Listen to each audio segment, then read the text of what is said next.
okay?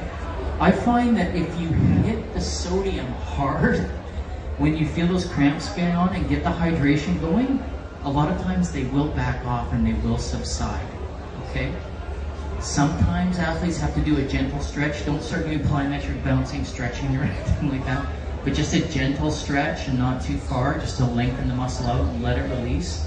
If you have one of those cramps where it just grabs and locks up, I mean, it's brutal, but they do pass.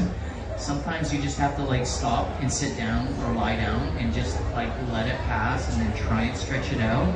And then once it settles down, then just start walking. I mean, ultimately, you guys, you want to finish, right? Like, no matter what, you want to finish, you know. And then number two is like, I like to have a good time, a good performance.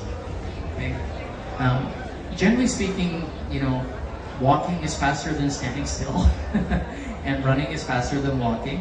So, you know, if you feel like you need to slow down to a slower jog, it's better to run than to walk. And if you need to walk, it's better to walk fast than walk slow.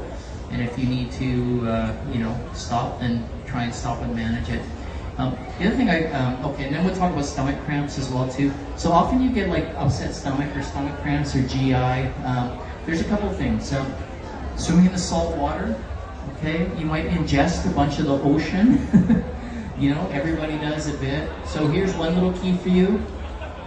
Don't start eating any calories until you're 10 or 15 minutes into the bike. A lot of people are like, I'm gonna hit some gels in the transition, and then I'm gonna get going or whatever.